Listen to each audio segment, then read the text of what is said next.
பாடுறாங்க நல்லவர் இயேசு நல்லவர், யோபுக்கு இயேசு நல்லவரா இருக்கிறார். அல்லேலூயா.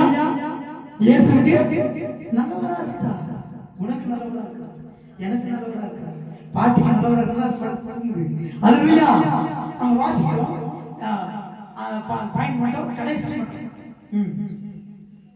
தேவனுக்கு பயந்து இல்ல கடைசி பாயிண்ட் பொல்லாப்புக்கு ஆமா அவன் தேவனுக்கு பயந்து பொல்லாப்புக்கு விலகிறான். தெய்வ பயங்க ஊழியக்காரனாலும் சரி விசுவாசியாலும் சரி யாராவனா இரு, நீ தேவனுக்கு முன்பாக பயந்து நடக்கிறான்.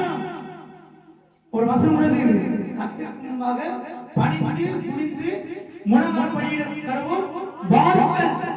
சங்கீதக்காரன் சொல்கிறார், நீ கர்த்தருக்கு முன்பாக வந்திருக்கிறாய். நீ ஒரு முதலமைச்சருக்கு முன்பாக அல்ல, ஒரு பிரதமருக்கு முன்னதாக அல்ல, உலகத்திலே அவர்களை காட்டின பெரிய உலகத்தில் இருக்கிறவர்கள் உங்களில் இருக்கிறவரும் என் ஆண்டவராகிய இயேசு கிறிஸ்து அவர் பெரியவர், அவர் சர்வ உள்ளவரான தேவன். அந்த பெரிய தேவனுக்கு முன்பாக நீ வந்து ஆராதிக்கிற ஆலயத்தில் நம்ம பயத்துடனே ஆராதிக்கணும். அங்க யோபு பத்தி அவன் கர்த்தருக்கு பயந்து பொல்லாப்புக்கு விலகிறவன். தெய்வ பயத்தோடு நம்ம ஆராதிக்கணும். தெய்வ பயம் ஒவ்வொரு பிள்ளைகளுக்கும் தேவ ஜனங்களுக்கும் காணப்பட வேண்டும். தெய்வ பயம் இல்லாதபடினால்தான் பாவத்தையும் அக்கிரமத்தையும் அநியாயத்தையும் அவர்கள் வாழ்ந்து கொண்டு துணிகரமான பாவங்களை செய்கிறார்கள். அதனால் தான் உலகத்தில் நாம் பார்க்கிறோம், பூமி அதிர்வுகள், கொள்ளை நோய்கள், கொரோனா, எத்தனையோ அழிவுகள் இந்த உலகத்திலே சம்பவித்துக் கொண்டிருக்கிறது. இந்த உலகத்தின் முடிவில் கொண்டிருக்கிறோம்.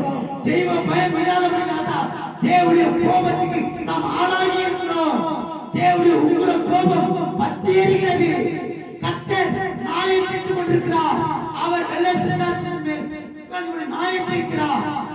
தெய்வ பயம் இல்லாமல் துணிகரமாய் ஆண்டவருக்கு பயப்படாமல் நீ ஆராதித்துக் கொண்டிருப்பாய் என்றால், தெய்வ பயம் இல்லாமல் இருப்பாய் என்றால், ஆண்டவருடைய நியாயம் தீர்ப்பு நாள் நெருங்கிக் கொண்டிருக்கிறது.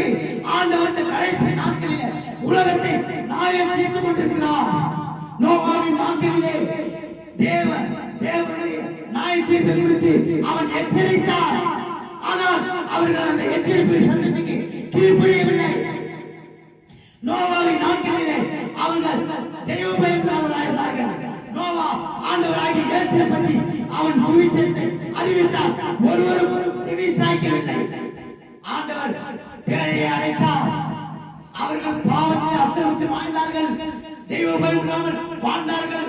கர்த்தருக்கு பயப்படவில்லை. துணிகரமான பாவ வாழ்க்கையில வாழ்ந்தார்கள்.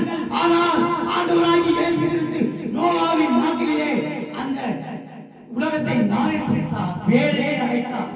எங்கும் பேழையை அடைத்து சாவியை கர்த்தர் கொண்டு போயிட்டார்.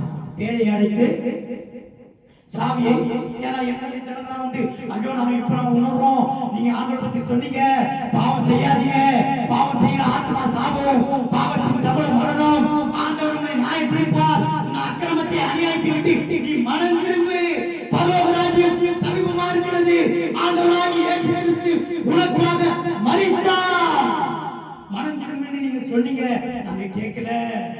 இப்ப உலகம் அழியுது, எங்களை காப்பாத்துங்க, பேழையை ஏன்னா அவன் இறக்கப்பட்டு நோவா இறக்கப்பட்டு எங்கிருந்து அந்த எங்கிருந்து இறக்கப்பட்டு எங்கிருந்து பேழையை திறந்து போறான்னு நினைச்சு சாவியை கொண்டு போயிட்டாரு. என்ன செய்வாரு? சாவியை கொண்டு போயிட்டாரு. பாருங்க, நோவாவின் நாட்களில் தெய்வ பயம் இல்லாமல் அந்த பட்டணம் தெய்வ பயம் இல்லாமல் துணிகரமாய் பாவத்தில் வாழ்ந்தபடினால் தேவன் அந்த பட்டணத்தின் ஜனங்களை நியாயம் தீர்த்தார், ஜலத்தினால் அழித்தார். ஆண்டவர் ஒரு உடன்படிக்கை பண்ணினார், வானத்தில் போட்டு இனி ஜலத்தினால் அழிக்க மாட்டேன், அக்கினியினாலே இந்த உலகத்தை அழிப்ப. ஆண்டவருடைய சத்தம் இன்றைக்கு எச்சரித்துக் கொண்டிருக்கிறது. நீ மனம் பொருந்தி செவி கொடுப்பாயானால் தேசத்திலே நன்மையானதை புசிப்பாய், மாற்றம் என்று எதிர்த்து நிற்பாய் என்றால் பட்டயத்துக்கு இரையாவாய். வேதவசனமாகிய பட்டயத்துக்கு இரையாவாய். வேதவசனமாகிய கத்தி, அந்த கத்தி இருபுறமும் கருக்குள்ள பட்டயம், இருபுறமும் ரெண்டு சைடும் சார்பானது. வீட்டுல வச்சிருக்க காய்கறி மீன் வெட்டுற கத்தி எல்லாம் ஒரு சைடு தான், ஆனா இருபுறமும் கருக்குள்ள பட்டயம். ரெண்டு சைடு சாப்பாடு. பேசுறது என்னையும் கேட்கிற உங்களையும் நியாயம் தீர்க்கும். நீ மனம் பொருந்தி செவி கொடுத்தால் தேசத்தில் நன்மையானதை புசிப்பாய். மாட்டை என்று எதுக்கு எதிர்ப்பாய் என்றால் பட்டயத்துக்கு இரையாவாய். வேதவசனம் உள்ள பட்டயம் நியாயம் தீர்க்கும், இரையாவாய். சத்தியத்தை அறிவியல் சத்தியம் விடுதலையாக்கும். இன்றைய ஆண்டவரின் சத்தியத்தை இயேசுவின் வார்த்தையை அறிவித்துக் கொண்டிருக்கிறார். நீ விடுதலை பெறு, பாவத்தை விட்டு மனம் திரும்பு. தேவனுடைய கோபாக்கி ஆளாகாத. தெய்வ பயத்தோடு பக்தி உள்ளவனை தக்க தமக்காக தெரிந்து கொண்டார். தெய்வ பக்தியோடு தேவனை ஆராதி. நானும் என் வீட்டாரை வென்றால் கர்த்தரையை சேவிப்போம். நீயும் குடும்பமும் வீட்டார் அனைவரும் தெய்வ பயத்தோடு தேவனை ஆராதிக்க வேண்டும். சில சபையில நான் போயிருக்கேன். மேல சபையில ஆராய்ச்சிப்பாங்க. ஃபர்ஸ்ட் ஃப்ளோர்ல கிரவுண்ட் ஃப்ளோர்ல வண்டி கொண்ட இடத்துல ஆட்டோல வாங்கினு பைக்ல வாங்கினு செல்போனை டச் பண்ணி நிற்பாங்க, நோண்டி நிற்கிறாங்க. சில சபையில நான் பிரசங்கத்துக்கு போறேன், கீழே பார்த்து நோண்டி நிற்பாங்க. என்ன தெய்வ பயம் இல்லாமல் துணிகரமான பாவம், துணிகரமான வாழ்க்கை.